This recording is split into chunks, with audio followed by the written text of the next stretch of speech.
Paper ఒక బహుముఖ పదార్థం. ఇది దాదాపు 2000 సంవత్సరాలుగా మన చుట్టూ ఉంది.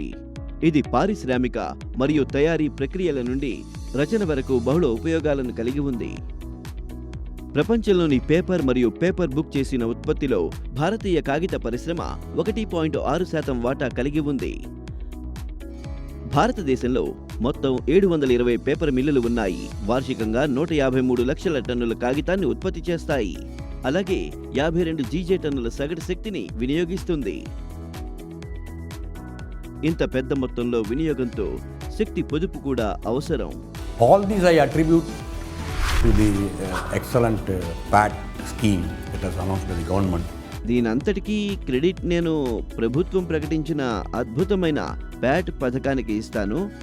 ఇది మా పరిశ్రమ మరింత శక్తివంతంగా మారడానికి నిజంగా సహాయపడింది. ఈ పరిశ్రమ శక్తి వినియోగం గురించి ఆందోళన చెందడం లేదని కాదు, కానీ ప్యాట్ పథకం ఈ దిశగా దృష్టి మరల్చింది. నిజానికి పరిశ్రమ రోజు ప్యాట్ మీద దృష్టి పెట్టాలి. మీకు తెలుసా, ఇటీవల ఈ రంగం పొదుపు లక్ష్యం 0.119 మిలియన్ టన్నులకు గాను 0.289 మిలియన్ టన్నుల శక్తిని ఆదా చేసింది. అంటే పల్ప్ మరియు పేపర్ సెక్టర్లో పేర్కొన్న 31 మంది వినియోగదారుల కోసం బ్యూరో ఆఫ్ ఎనర్జీ ఎఫిషియన్సీ ప్రకటించిన పొదుపు లక్ష్యం కంటే ఇది 143% ఎక్కువ పొదుపును సాధించింది. వాస్తవానికి నోటిఫైడ్ డీసీల యొక్క నిర్దిష్ట శక్తి వినియోగం ప్రాథమిక సంవత్సరంతో పోలిస్తే అంచనా సంవత్సరంలో సుమారు 19% తగ్గింది. ఇవన్నీ సాధ్యమయ్యాయి పనితీరు, సాధన మరియు వర్తక ప్రణాళిక అనే వినూత్న చొరవ ద్వారా.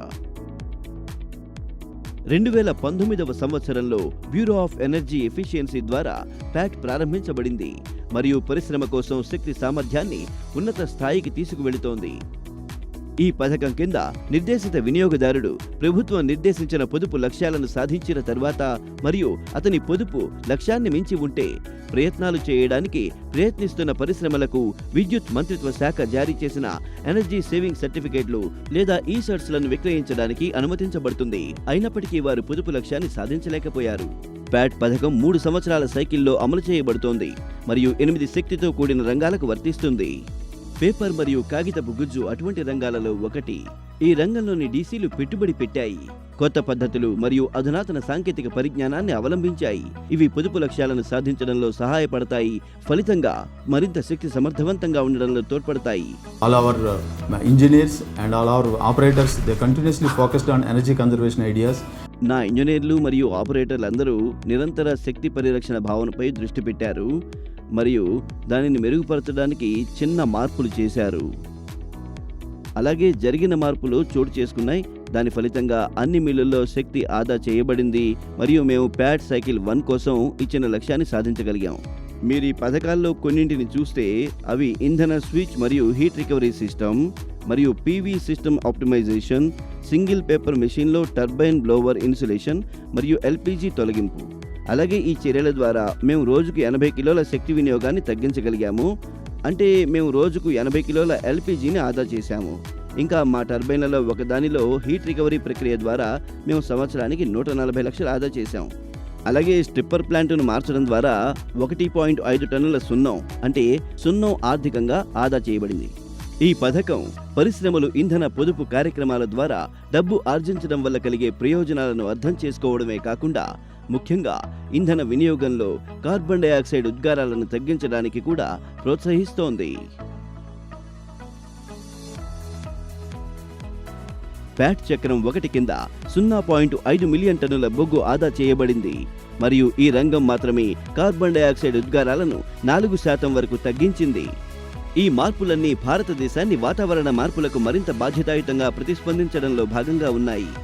మానవజాతి అవసరమైన దానికంటే ఎక్కువ వనరుల్ని దోపిడీ చేసినందున దీనివల్ల గ్లోబల్ వార్మింగ్ మరియు వాతావరణ మార్పు వంటి సమస్యలు పెరిగాయి.